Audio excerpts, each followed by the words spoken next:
దేవుడు అంటే సమస్తాన్ని మనకి ఇచ్చేవాళ్ళు. డాక్టర్ అంబేద్కర్ మనకు హక్కులు ఇచ్చారు, అధికారం ఇచ్చారు. అన్నం అంబేద్కర్ స్వరూపం. మన ప్లేట్లో అన్నం వస్తుందంటే మనకు వచ్చిన రిజర్వేషన్ల ద్వారా అనేక స్వేచ్ఛ, సమానత్వం, సోదరభావం ఇవన్నీ రాజ్యాంగంలో కల్పించడం ద్వారా మనకు అన్నము ఆనందం దొరుకుతుంది. అంటే మనకు ఈ కుల దూషణతోటి ఈ అంటరాని నీచమైన నిచ్చెన మెట్ల కుల వ్యవస్థలో ఇగో ఈ తక్కువ కులం అని ఎవరన్నంటే వాళ్ళ మీద అట్రాసిటీ చట్టం కూడా వచ్చింది. అంటే నీకు రక్షకుడు అయ్యారు, నీకు అన్నము దొరుకుతుంది, ఆనందం దొరుకుతుందంటే మనకు దేవుడు తండ్రి అంబేద్కర్.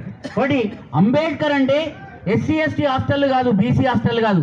అంబేద్కర్ అంటే రాజకీయ యుద్ధం. అంబేద్కర్ అంటే రాజకీయ యుద్ధం, పార్లమెంటరీ వ్యవస్థ, విధాన ప్రకటన, విధాన నిర్ణయం.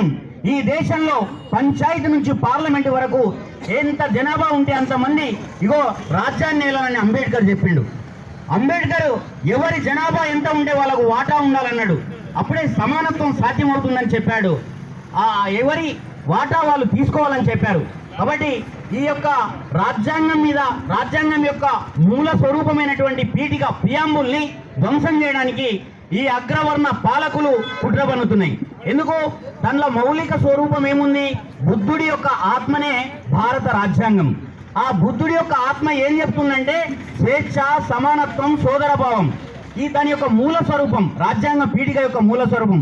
ఒక స్వేచ్ఛ అనేటువంటి ఆ చట్టాన్ని తీసేస్తే ఏమవుతుంది? స్వేచ్ఛగా తిరగలేం, స్వేచ్ఛగా బస్సులో ఎక్కలేం, స్వేచ్ఛగా వేదిక ఎక్కలేం. మనం సమానత్వం అనేటువంటి ఒక హక్కును తీసేస్తే ఎంత ప్రమాదం పడిపోతుంది. అందుకే మనకు ఈ బీసీ, ఎస్సీ, ఎస్టీ కులాలకి ఇంకా రాజ్యాంగం పట్ల కానీ అంబేద్కర్ యొక్క ఆలోచన సిద్ధాంతం పట్ల అవగాహన లేకుండా ఈ అగ్రవర్ణ పాలకులు కుట్రలు చేస్తూ మనల్ని ఇబ్బంది పెడతా ఉన్నారు.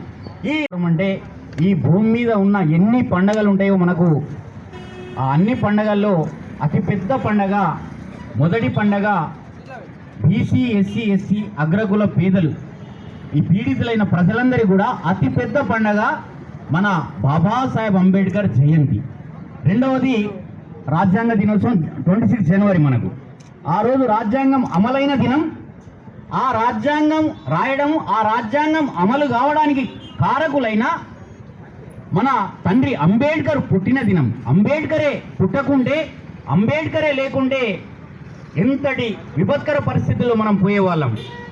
మీ తెలివి, మీ త్యాగం, మీ సాహసం లేకుంటే ఏనాడో బుగ్గైపోతుంటిమో, ఈ భరత భూమిలోనే మసి బొగ్గైపోతుంటిమో. ఏమిస్తే తీరునయ్యా నీ రుణము, మేము ఏం చేస్తే తీరునయ్యా నీ రుణము.